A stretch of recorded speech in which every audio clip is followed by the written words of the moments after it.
Imagine this. You're paying for your morning coffee with just a smile. Or you're grabbing your groceries with a quick wave of your hand.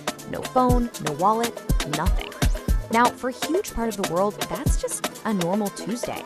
But in other places, that idea sounds like a privacy nightmare. Today, we're diving into that massive global divide over biometric payment. And this really gets to the heart of the matter, doesn't it? Can the magic of Smile to Pay, which is so common in Asia, survive the privacy gauntlet of North America? What we're looking at here is a fascinating clash of culture, convenience, and technology. So to really get a handle on this, let's start where this tech isn't just some cool new thing. Let's go where it's already a core part of the infrastructure and daily life. Let's look at the dream of ultimate convenience. I mean, in parts of Asia, biometric payment is just how you buy things. In China, Smile to Pay is a reality in over 300 cities. Think about that. In South Korea, Face Pay is being rolled out in thousands of convenience stores with a plan to go nationwide. And it's not just about payments. In Japan, 7-Eleven is using it to successfully cut down on shoplifting. Here, biometrics just mean speed, security, and simplicity. It works. Okay, so that's one side of the planet. Now, let's hop across the Pacific and see what happens when that exact same technology lands in a totally different cultural landscape. Welcome to North America. And wow, this chart says it all, doesn't it? We're talking about a massive biometric trust chasm. In the Asia-Pacific region, trust is pretty high. Around 70% of people are on board. But in the US, that number absolutely plummets to just 33%. That's less than half. And this isn't just about the tech. It's about really deep-seated cultural views on data, privacy, and what we're willing to share. And these cultural feelings are written directly into the law. In North America, the focus is all on regulation, strict consent, and risk audits. It's cautious. It's protective of individual rights. But you compare that to places like Singapore, and the government's goal is all about scaling the tech as fast as possible to create this super high-speed, frictionless retail world. You can see why this is such a headache for global brands trying to operate everywhere at once. So, with a divide this big, in both public opinion and actual law, you have to ask the question, right? Why are companies pushing so hard to make this happen in North America? What is so important that they're willing to tackle this massive trust chasm? Well, the answer comes down to one simple, powerful idea: friction. Or, more accurately, the quest for a world with absolutely none of it. For any retailer, the holy grail is to make the journey from "I want that" to "I own that" completely seamless, instant, and invisible. And the prize for getting this right? It's enormous. The market for this is just exploding. We're talking about a projected jump of 138% in biometric transactions by 2028.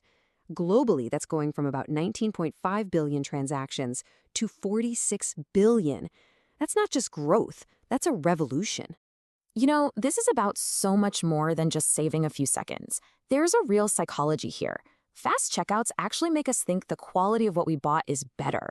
A single, seamless ID that connects your app, your loyalty points, and your payment just feels effortless. It gets rid of that annoying moment of fumbling for a card or trying to find the right app on your phone.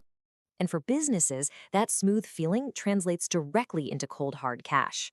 Just look at these numbers. Reducing cart abandonment by up to 60%, increasing impulse buys by 10 to 20%, slashing fraud, and lifting personalized revenue by up to 25%. See?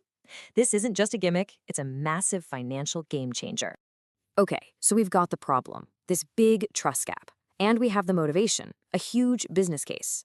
So how are companies actually trying to build a bridge across that gap? How are they trying to earn that trust, especially in skeptical markets? The first part of the answer is pure technology. It's a process called tokenization, and it's absolutely crucial. Here's the key. Your actual face scan or palm print is never stored on a server somewhere. Instead, it's immediately converted into a unique encrypted code, a token. So even if there was a data breach, the hackers wouldn't get your face, they just get a useless string of code. The second part of the solution is all about strategy. It comes down to a clear, honest value exchange. This isn't about tricking people. It's a simple, upfront deal. The brand offers you a genuinely better, faster VIP experience. In return, you transparently agree to opt in for that specific benefit. When the consent is clear and the benefit is real, you build trust. And listen, this isn't just a theory being kicked around in boardrooms. These trust-building strategies are already out there in the wild, bringing biometrics to places you know very well. The future is already here, maybe even in your own neighborhood. So if you've been to a Whole Foods lately, you might have already seen this in action. You just scan your palm and it automatically connects to your Amazon account, handles the payment, and applies your Prime discounts. That's it. No phone, no wallet. It's the perfect example of that value exchange. A little bit of data for a lot of convenience. Or what about the chaotic morning coffee rush? We've all been there. Starbucks is testing biometrics to make mobile order pickup way smoother. It makes sure the right person gets the right drink fast. It clears out that bottleneck at the counter and gets everyone on their way. This tech is even changing the drive-thru. At Steak 'n Shake, a quick face scan can pay for your order and instantly pull up your usual. It's all about combining that lightning speed with a little bit of helpful personalization. And think about big venues, like an NFL stadium. This is where it gets really powerful. A single facial scan can be your ticket to get in the gate, your wallet to buy a hot dog, and your VIP pass, all rolled into one. You could literally go to the game and not bring your wallet at all. At the end of the day, making this all work isn't just about having the fanciest tech. It's about having a deep cultural understanding. It's knowing that an approach that feels like a warm cultural hug in one market might feel more like a cold, polite handshake in another. You have to tailor the approach, respect the differences, and build trust one step at a time. Which really leaves us all with a final question to chew on. Because as this technology becomes more and more common, the choice is going to be presented to you. You'll be standing in line, you'll be in a hurry, and you'll be offered that faster, more convenient way out.